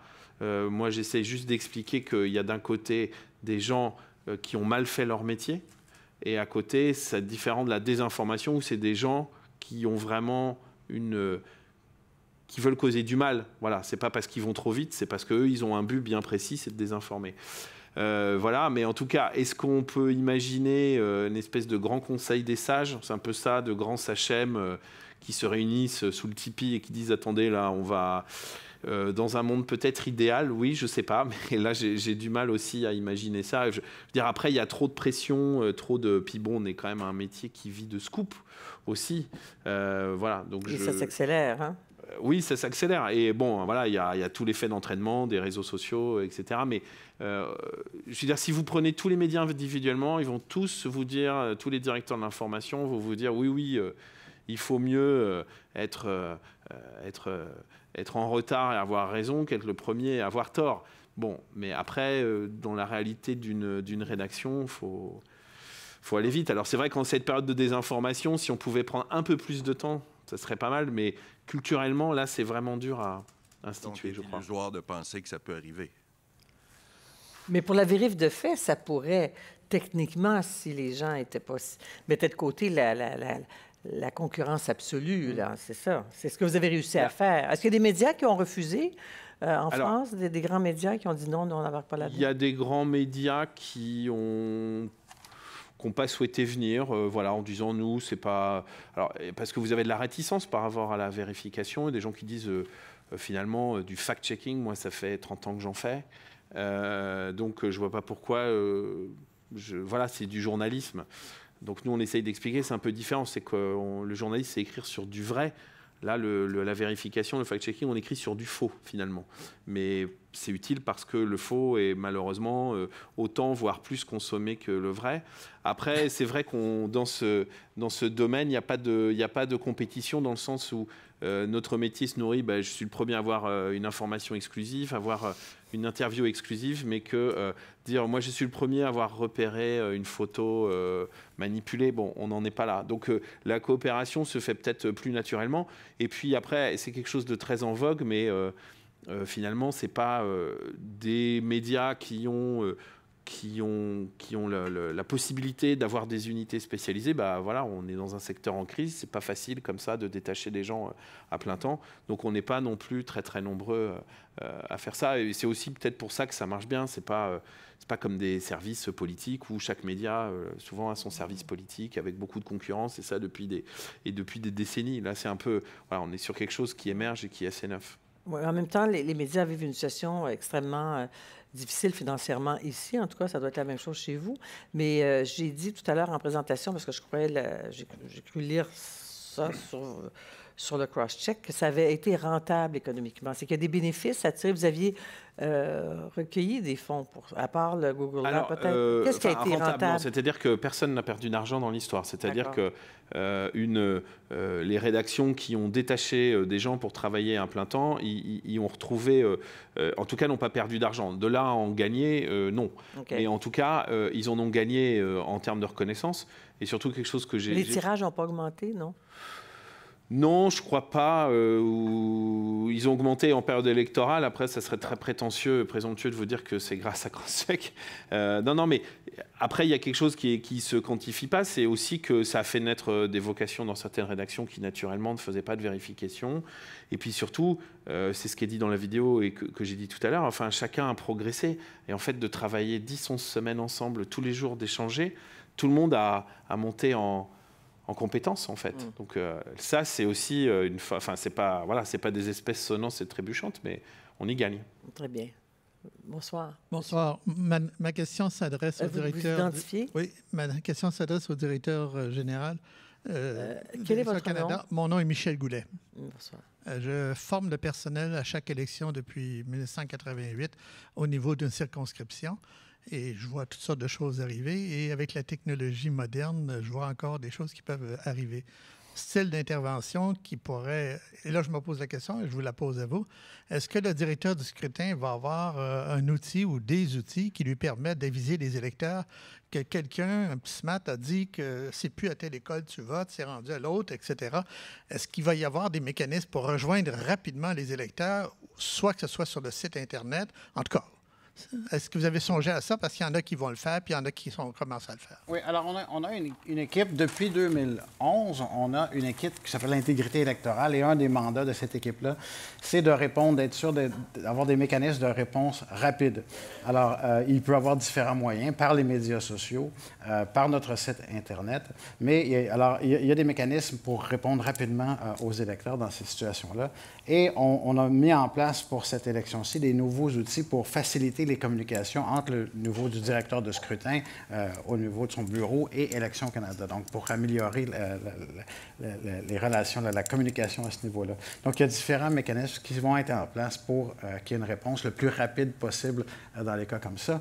On ne va pas attendre d'avoir des plaintes. On va, si on en a, on va évidemment réagir, mais comme je disais, on va faire un monitoring, une veille de ce qui se dit dans les médias sociaux, dans les médias en général, et on va essayer d'identifier des cas où il y a des fausses informations, qu'elles soient volontaires ou pas, mais pour rapidement répondre, assurer que les électeurs aient la bonne information. Madame? Alors, mon nom, c'est Ginette Vien. Je suis directrice des nouvelles ici à Radio-Canada. Et évidemment, j'ai une question pour vous, M. Perrault, mais d'abord, c'est le cross-checking, comme vous le faites. Pour nous, on va travailler sur les élections et j'avais déjà entendu parler de l'expérience de l'AFP et de tous des 30 médias. Concrètement, mais vraiment concrètement, quand vous avez fait 67 articles en l'espace de toute cette campagne-là, vous travaillez chacun, il y a 30 médias différents, chacun chez eux. Vous écrivez, vous textez. Comment vous faites concrètement pour sortir un article quand il y a 30 médias différents qui travaillent pas sur le même papier, forcément? Comment ça marche? Parce que là, c'est bien beau de dire ça, mais on est chacun chez nous. Il y a la presse, il y a le Devoir, il y a le Globe, il y a tout ça. On fait quoi? On assoit 30 journalistes de 30 médias différents dans une même pièce ou on se parle comment? Et nous, l'expression, pour ajouter à ce que Geneviève vient de dire, on appelle ça le War Room. Oui, c'est ça. Alors, comment vous avez fonctionné pour cette expérience-là? Alors, vous aviez 30 médias. Alors, je vais être très franc. Il y en a quelques-uns, heureusement minoritaires, qui n'ont pas forcément joué le jeu. C'est-à-dire qu'ils ont posé leur logo pour dire on est là, et qui ensuite n'ont pas forcément joué le jeu. Mais ensuite, il y avait une grosse vingtaine de médias qui se sont vraiment impliqués dedans. Ils ne travaillaient pas tous en même temps. C'est-à-dire qu'entre l'AFP, qui a une section spécialisée, qui a du monde, Le Monde, qui a qui fait du fact-checking depuis des années, s'appelle Les Décodeurs, qui marche très bien, et un petit média local à Bordeaux ou à Strasbourg. Voilà, tout le monde n'était pas là en même temps. Donc finalement, on se retrouvait naturellement 5, 6, 7, 8 par jour à travailler sur un sujet. Et après, on pouvait faire appel à une expertise parce qu'elle était, par exemple, une expertise locale. Il se passe quelque chose dans le sud de la France. C'était un journal à Marseille qui pouvait aider. Tout le monde ne pouvait pas mettre les mêmes ressources. Donc, il n'y avait pas 30 journalistes. Après, clairement, on a aujourd'hui des outils technologiques. Alors, le mail, non, parce que le mail, on devient fou. Voilà, on a quelque chose, je ne veux pas faire de publicité, mais je suis un peu obligé, qui s'appelle Slack, qui permet des échanges de fichiers, etc. Après, je ne rentre pas dans tous les détails, mais finalement, quand vous êtes en général quand même avec des gens assez à l'aise avec la technologie, ça s'est fait de façon assez fluide, parce que, oui, on n'était pas, excusez-moi, on n'était pas 30 en même temps, c'était pas la cacophonie. Et puis, voilà, il y a des gens qui, effectivement, étaient plus impliqués que d'autres. Et puis l'AFP, au bout d'un moment, nous, on sifflait, on faisait les arbitres. On va trancher. Ça, on publie, ça, on ne publie pas, etc. Et ce qui est intéressant, ce que je n'ai pas dit aussi jusque-là, pour terminer, ce qui est intéressant, c'est que finalement, on a débattu de sujets. Est-ce qu'on le traite? Est-ce qu'on ne le traite pas? Parfois, on a été frustré d'abandonner parce qu'il nous manquait 1 ou 2 éléments qui permettaient de conclure de manière certaine, vrai ou faux. Mais finalement, il n'y a jamais eu alors qu'on a des cultures différentes, il y avait des générations différentes. Il y avait des rédactions très jeunes, avec 3 personnes, des grosses rédactions comme l'AFP, des cultures politiques différentes, une façon différente de faire du journalisme. Mais sur ce thème-là, on ne s'est jamais engueulé pour dire les choses. Il n'y a jamais eu quelqu'un qui a dit « Non, mais attendez, là, si vous publiez ça, moi, c'est terminé, je fais mes valises. » Voilà. Et on s'est tous mis d'accord. Il y a eu des débats, parfois vifs, mais enfin, évidemment, toujours courtois. Et ça montre aussi que sur un sujet comme ça, et juste, excusez-moi pour terminer, autre chose importante, on s'est aussi consacré à de la vérification qui n'était pas du discours politique. Parce que quand vous faites le discours politique, là, ça devient beaucoup plus difficile. Et que si vous prenez une publication plutôt à droite et une publication plutôt à gauche, le même discours électoral ne va pas forcément être vu de la même façon. Donc, c'est vrai que nous, on s'est attaché sur des photos détournées, des vidéos truquées, des gros canulars, finalement, plus ou moins sophistiqués, mais on s'est vraiment attaché à ces choses-là. En revanche, s'il fallait analyser un discours d'Emmanuel Macron, de Jean-Luc Mélenchon ou de Marine Le Pen qui fasse 10 feuillets là, c'était pas possible. Et là, on l'a très clairement dit, ça, c'est un travail qu'on laisse aux rédactions. C'est un travail qu'elles font normalement, d'analyser le discours politique. Donc nous, on était vraiment sur des choses plus... sur les réseaux sociaux, littéralement. Voilà, on n'était pas dans l'analyse du discours, politique. Ni dans la vérification de faits par rapport à Macron ou n'importe quel autre candidat qui dit il y a X millions, qui donne des chiffres, etc. Vous n'étiez pas dans ce type de vérification? Non, on n'était pas dans ce type de vérification. Et ça, on laissait à chaque média le soin de le faire. Mais je vous assure qu'on n'a pas manqué de contenu. Parce que les mèmes, les fausses vidéos mal légendées, décontextualisées, vous avez largement de quoi faire. Il n'y a pas eu un moment où on s'est dit, qu'est-ce qu'on fait aujourd'hui, quoi. Il y a toujours eu des choses. Mais merci. Merci. Une question, je peux en profiter? Oui, oui.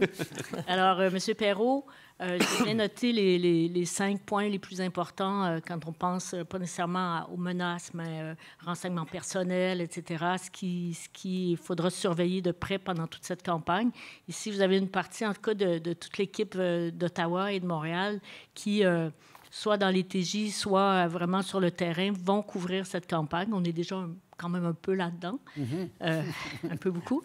Alors, mais cela dit, vous devez quand même avoir une idée plus précise de... Il y a des gens qui fabriquent des fausses nouvelles au Canada, il y en a qui en fabriquent même à Montréal. Vous ne nous avez pas tout dit, là. Vous, principale menace? Qu'est-ce que vous surveillez le plus quand même? Mais pour ce qui est des fausses nouvelles, on n'a pas un mandat très étendu là-dessus. La question des fausses nouvelles au niveau de l'administration électorale, la question du contenu même de façon générale, le contenu des communications en élection, de façon générale, ça ne relève pas de nous. Alors, on veut s'assurer qu'il y a une transparence des sources. Il y a ce qu'on appelle le tagline. La publicité doit être identifiée par sa source. Alors, ça, c'est la principale règle. Il y a quelques interdits dans la loi, très, très, très ciblés sur des fausses informations concernant, par exemple, le retrait de candidature ou l'usurpation d'identité, se faire passer pour un candidat ou, comme je disais, pour Élections Canada pendant la campagne. Mais, de façon générale, il n'y a pas de règles sur le contenu ni du discours, ni de la publicité électorale, très, très, très peu. Et ce qui nous intéresse, nous, ce qui relève davantage de notre mandat, c'est le processus en tant que tel. Donc, s'assurer que l'information, quand on parle de contenu sur le processus, elle est exacte. Oui, c'est ça. Vous avez un pouvoir extrêmement limité, mais oui, alors, impuissant totalement à pouvoir... Oui, mais je ne souhaite pas que ça soit autrement, en ce sens que je ne voudrais pas qu'on érige le DGE en arbitre des contenus, ni de la publicité, ni du discours. Alors, on se tient loin de ça, là. Monsieur? Bonsoir. Louis Baudouin, je fais de la vérification pour l'AFP à Montréal. Et j'avais une question pour M. Perrault. En fait, ma première question ressemblait à la question de Madame, mais du coup, ma deuxième question serait... M. Lemarchand a parlé un peu de... l'ingérence russe, entre guillemets, et le fait que les gens veulent que ce soit l'ingérence russe parce que c'est... comment dire? J'ai un peu envie de dire c'est un peu à la mode, mais en réalité, on ne le voit pas tout le temps. C'est pas comme si c'était omniprésent, autant que... Quand on parle de désinformation, en tout cas, c'est pas aussi omniprésent qu'on pourrait le croire. Et je voulais juste savoir, en fait, quelle était votre perception, entre guillemets, de la menace russe dans les élections qui s'en viennent au Canada, et s'il y a réellement un vrai danger d'ingérence de ce point de vue-là.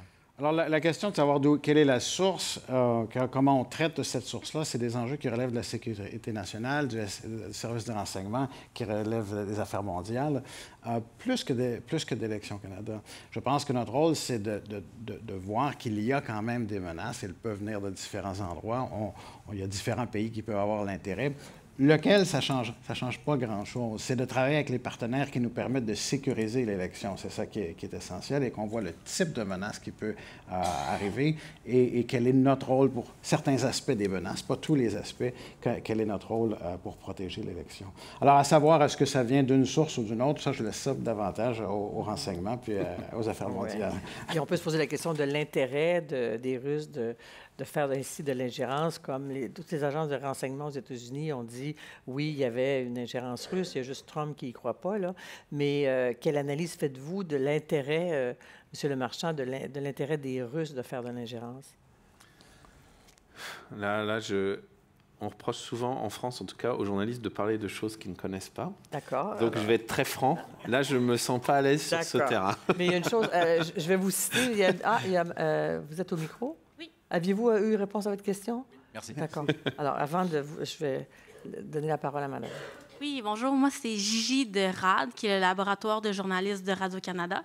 En fait, on essaie de rejoindre surtout les citoyens numériques.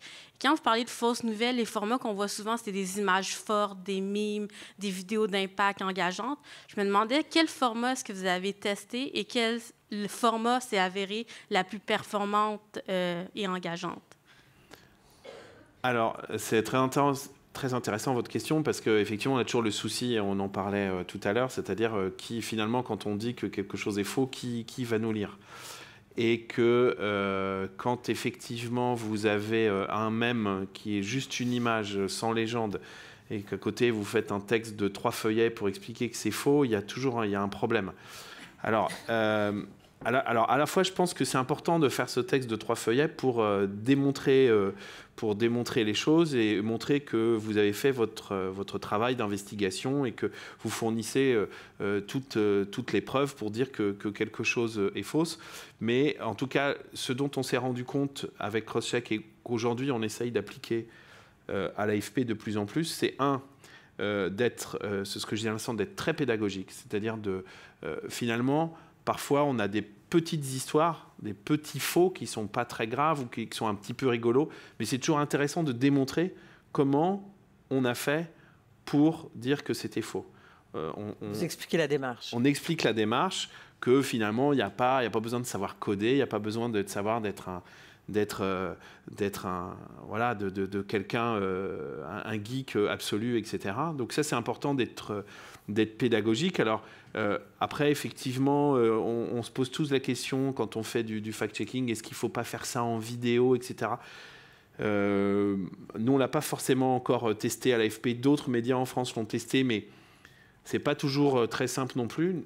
Nous, à l'AFP, ce qu'on a trouvé qui marche très bien, et encore une fois, on revient à l'idée de pédagogie, c'est que, par exemple, sur Twitter, où on a beaucoup de gens qui viennent, au lieu de dire ceci c'est faux, dans un tweet, on va vraiment développer, et finalement, vous n'avez même pas besoin de sortir de l'écosystème de Twitter pour faire ce qu'on appelle un thread, où vous liez les tweets les uns aux autres.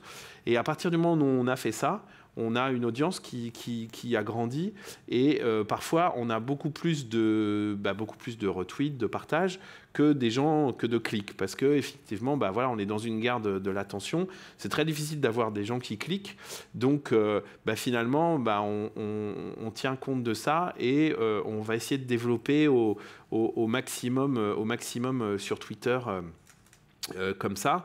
Et ça, c'est quelque chose qui marche bien. Après, évidemment, et c'est sans surprise, on essaye de travailler sur des formats vidéo, etc. Mais c'est vrai que le gros bloc de texte aujourd'hui va toucher une certaine partie du lectorat, mais pas autant qu'on le voudrait. Il faut partir du principe que les gens, ils vont pas cliquer sur le lien.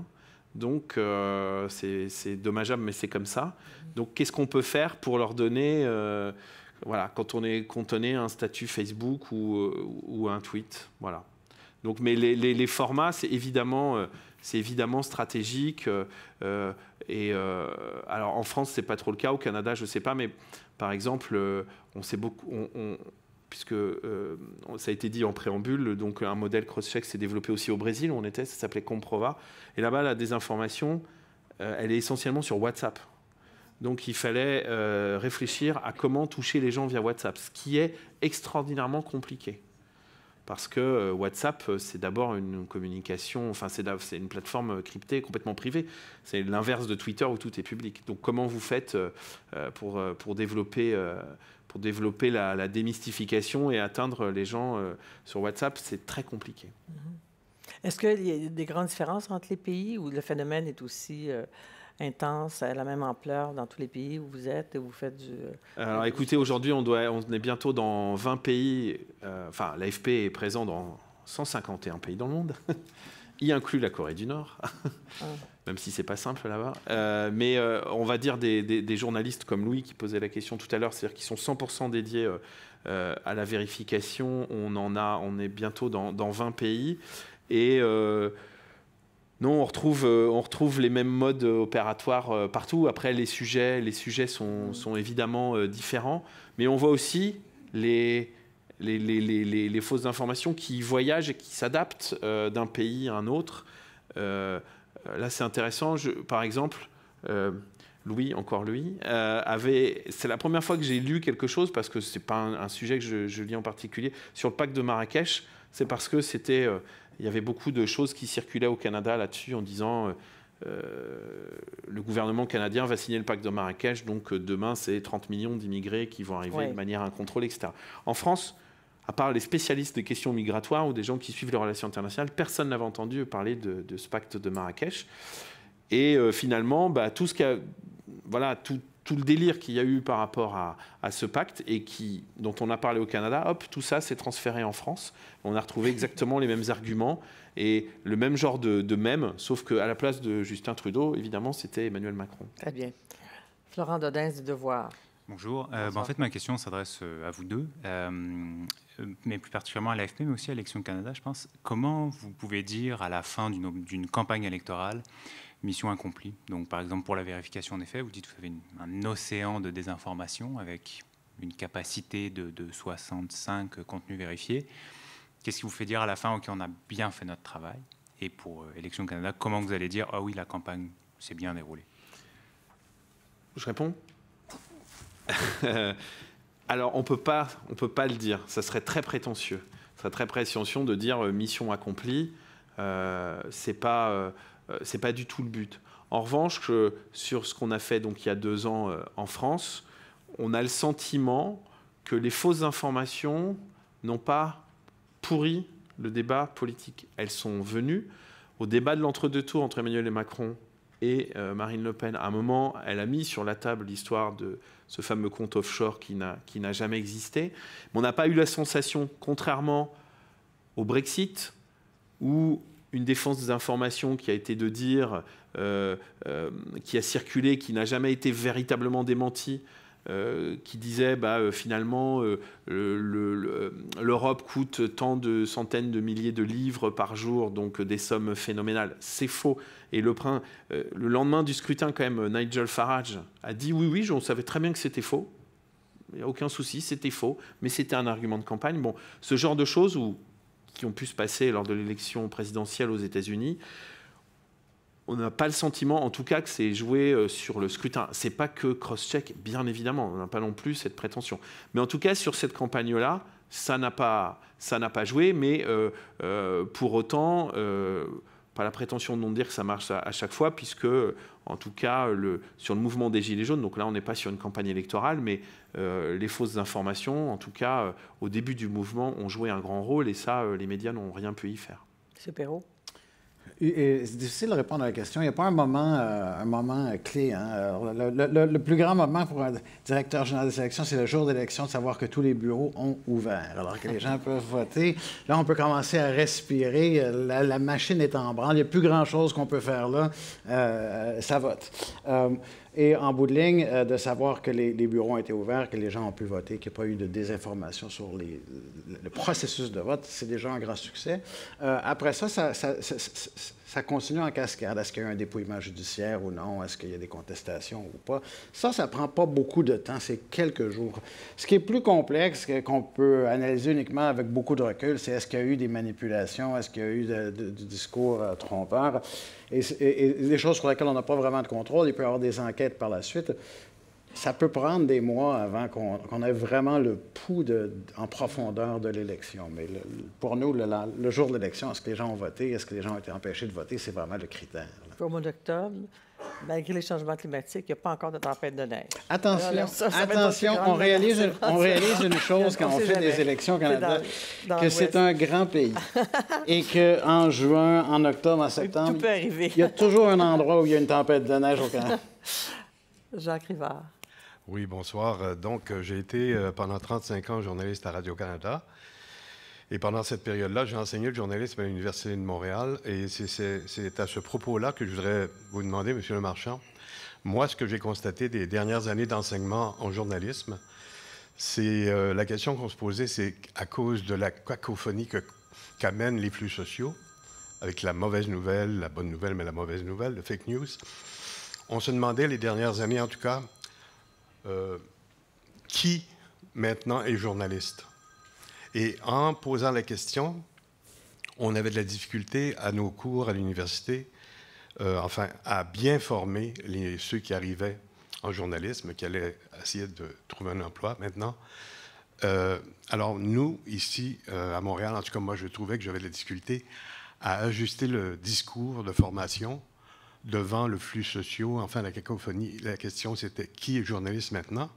Et en France, quand vous recevez les jeunes étudiants chez vous qui commencent à travailler, est-ce que vous pensez qu'ils sont formés à la situation actuelle, là? Ouais. Enfin, moi, je vois ça, je vous parle là d'où j'ai enseigné, moi, donc, chez vous. Parce que les nouveaux étudiants en France, quand ils arrivent chez vous, ils sont au point, là. Pas facile de vous répondre. J'enseigne moi aussi le journalisme, donc je les vois aussi. Ils arrivent dans un milieu extrêmement difficile. Alors, ça fait 20 ans que c'est difficile financièrement. Voilà, beaucoup de précarité. Donc, c'est le cas en France. J'imagine que c'est le cas aussi ici. Et puis là, depuis 5 ans, effectivement, il y a le tourbillon, 5, 6, 7 ans, le tourbillon des réseaux sociaux et de la désinformation. Donc, ils arrivent il y a de la précarité et en plus ils arrivent dans un environnement hostile où plus personne ne croit aux médias, etc. Et voilà, toutes les infox qui sont virales. Est-ce qu'ils sont préparés? J'ose croire que oui, mais c'est vrai que c'est extrêmement difficile pour eux de démarrer. Et moi, je vous prends un exemple aujourd'hui à travers les réseaux sociaux. C'est les réseaux sociaux, il y a ça de formidable, et c'est aussi pour ça que il y a 5 ans, on louait les réseaux sociaux dans les révolutions arabes, etc. C'est que voilà, chacun finalement est son petit média. Et puis on s'exprime sur les réseaux sociaux, et puis on dit un peu tout, ce qui est n'importe quoi, ce qui nous passe par la tête. Et puis finalement, des jeunes étudiants qui racontent un petit peu ce qu'ils veulent, finalement ils embrassent la carrière de journaliste, et puis ils oublient qu'ils ont eu une vie avant, où ils ont écrit des choses. Et alors là, ça leur revient dans la figure, parfois de manière extrêmement dure et extrêmement cruelle. Et ça, c'est quelque chose, effectivement, que si il y a 20 ans, vous débutiez dans le métier, vous pouviez avoir un passé militant, alors sauf avoir une grosse surface médiatique, finalement, tout ça a été oublié. Mais aujourd'hui, on voit des journalistes, par exemple, nous, on a une journaliste qui est à l'AFP, mais qui, avant, était au Monde, qui un jour a écrit une vérification sur des affirmations de Jean-Luc Mélenchon, et les partisans de Jean-Luc Mélenchon sont allés chercher les tweets qu'elle avait écrits quand elle avait 16 ans ou 15 ans, en se moquant de lui, etc., en disant moi je voterai jamais pour lui, etc. Et puis finalement, ça lui est retombé dessus. Elle, comme on dit, c'est pas très joli, mais elle a pris une bullshit storm, voilà, très violente, et ça avec les réseaux sociaux, ça a décrédibilisé malheureusement tout son travail. Donc ça vous paraît peut-être une petite chose, mais ça montre que l'univers est très difficile et qu'aujourd'hui, dans l'ère de la désinformation, de la suspicion, tout pouvait être retenu contre vous, y compris ce que vous aviez écrit quand vous étiez mineur et que peut-être vous pensiez être médecin, architecte, acrobate, j'en sais rien. Donc c'est vrai qu'aujourd'hui, je trouve que moi, quand j'étais petit, j'ai 43 ans, donc je suis encore très jeune, pour moi, journaliste, c'était un métier, je sais pas, il y avait un mythe. Aujourd'hui, j'ai l'impression qu'il n'y a plus de mythe et que c'est devenu un peu un métier comme un autre.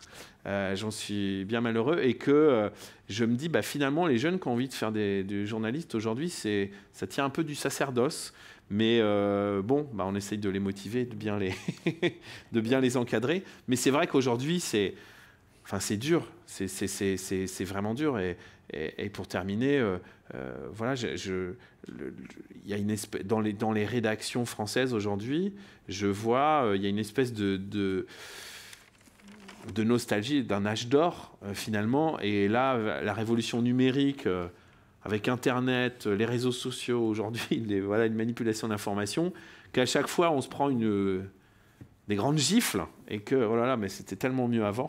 Ouais. Voilà, je ne sais pas ce qui va se passer à l'avenir. Moi, je suis d'un naturel optimiste, donc je me dis qu'on a toujours autant besoin des journalistes que Internet a besoin des journalistes. Et aujourd'hui, si on est sur les réseaux sociaux, c'est parce qu'il y a plein de contenus journalistiques de qualité, et c'est pour ça qu'on aime y être.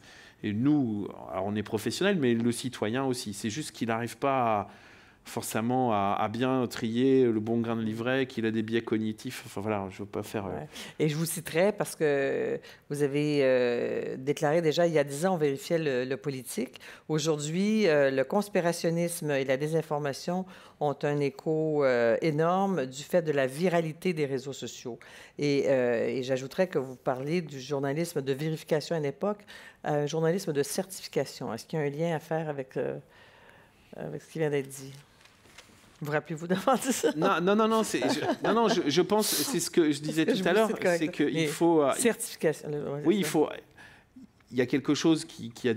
Et c'est pour ça qu'il y a encore beaucoup de sceptiques par rapport au fact-checking et la vérification, y compris dans la profession, c'est de dire, on n'a pas à écrire sur des rumeurs, on n'a pas à écrire sur du faux, et puis si les gens... croient que la Terre est plate, c'est leur problème, c'est pas le mien. Moi, j'ai toujours fait comme ça, et voilà. Sauf que je crois que c'est une position qu'on peut plus tenir, au-delà de savoir si la Terre est plate ou pas, parce qu'on ne peut pas mépriser On peut pas mépriser le public, on peut pas mépriser les gens qui aujourd'hui, je crois qu'ils sont, je vais pas prendre l'exemple, j'ai pris un exemple évidemment caricatural, mais aujourd'hui vous avez des gens très intelligents qui vont croire des fausses informations, voilà encore une fois, et je crois qu'il faut et qu'on a peut-être nous été piégés par des fausses informations, alors même qu'on est des professionnels, on est censé être très imperméable à ça, mais je crois qu'il faut surtout pas mépriser l'audience, le public, les spectateurs, les lecteurs, et au contraire prendre son bâton de pèlerin, c'est dur, et justement de leur expliquer pourquoi les choses sont fausses. Pourquoi vous dites de vérification à certification pour le journalisme? En terminant, parce qu'on me demande... Oui, pardon. Je me souviens pas avoir dit ça. Non, mais ce que j'aime pas dire... Excusez-moi, alors mais j'aime pas trop dire certification, parce que certification, j'ai l'impression qu'on met un coup de tampon. Non, c'est pas vrai, faux. Enfin, c'est mais pas au fond, pour terminer, et puis je vous donnerai aussi le mot de la fin, M. Perrault, c'est qu'on a vécu... Nous, on vit beaucoup avec ce qui se passe aux États-Unis. Par exemple, le plus récent discours de l'Union du président Trump, tous les médias, les grands médias, avaient dans la seconde ou dans la minute les vérifications. On pouvait les suivre, le New York Times, le Washington Post, les grands médias. Ça, c'est faux ou c'est peut-être vrai, en partie vrai, faux et tout ça. Donc, on continue de vérifier. Puis le Washington Post, je pense qu'il est rendu à 9000 mensonges là, de Donald Trump. Tu sais. Est-ce que ce genre de vérification-là est quand même essentiel? Elle est absolument essentielle. Elle est absolument essentielle parce que sinon, on laisse évidemment le faux prospérer. Mais alors après, effectivement, avec le président des États-Unis actuel, on a l'impression que... Enfin, il est certifié. Oui, enfin on n'est même plus dans le rationnel, finalement. Mais c'est bon, c'est peut-être une caricature. Je vois que aujourd'hui, en France, malgré tout, lorsqu'on démonte le discours d'un politique avec des arguments, des sources, etc., le message passe. Après, encore une fois, je ne suis pas spécialiste de neurosciences. C'est très intéressant aussi, mais il faudrait que vous fassiez une autre table ronde là-dessus. Il y a des biais cognitifs qui sont très forts. En fait, notre cerveau aussi a beaucoup de responsabilités dans la viralité, la dispersion de la fausse information. Mais c'est tout un autre débat. Non, on va vous réinviter là-dessus. Monsieur Perrault, un mot de la fin de votre part? Je ne sais pas si c'est un mot de la fin. Écoutez, ce qu'on voit, c'est que toute la question de l'équité des élections, de fairness, pendant un demi-siècle à peu près, ou plus même, c'était vraiment une question financière. Hein? Est-ce qu'on réglemente les niveaux d'accès à des fonds, les plafonds de dépenses? C'était un monde où la grande préoccupation, c'était le coût des grands médias. Est-ce qu'il y a un déséquilibre dans les forces en présence parce qu'un parti va pouvoir acheter plus d'accès aux grands médias? Alors tout ça, ça n'a pas complètement disparu, mais c'est beaucoup plus éclaté. Et la question de l'équité de l'élection est beaucoup plus riche. Et là, on rentre dans des questions de contenu. Alors on disait tout à l'heure, quand est-ce qu'on sait que l'élection a été juste, a été bonne? Bien, quand on voit les rapports financiers, on a une idée. Mais pour ce qui est de la qualité du discours démocratique, puis, alors ça, c'est beaucoup plus diffus. Alors, il n'y a plus de... Ça s'étiole un peu. C'est pas aussi facile à saisir que ce l'était auparavant. Un dernier mot de votre part, en conclusion? Oui, si jamais quelque chose se fait de façon collaborative au Canada, je serais ravi de revenir et de vous expliquer ça encore plus en détail. Alors, on a une campagne électorale là, qui s'en vient à l'automne, en octobre. Merci à tous les deux d'avoir partagé votre expertise avec nous. Et Michel Cormier, un dernier mot.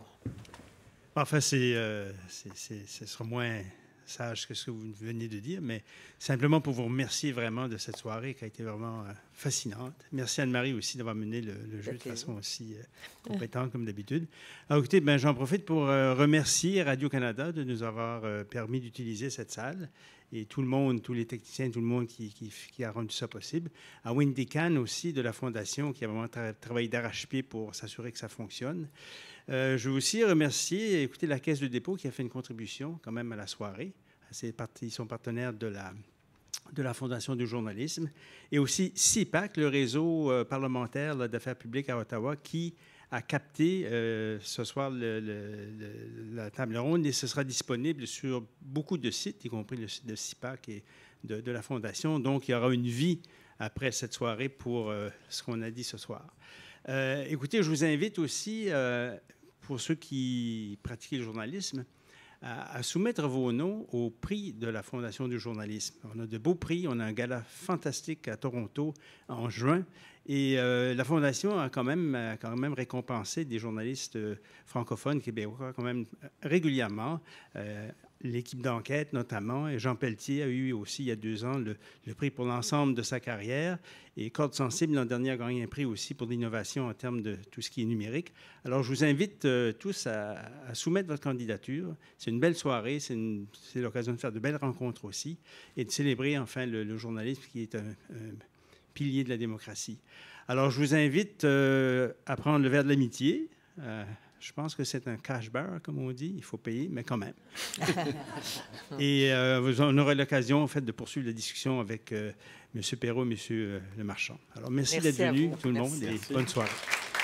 Merci, M. Perrault.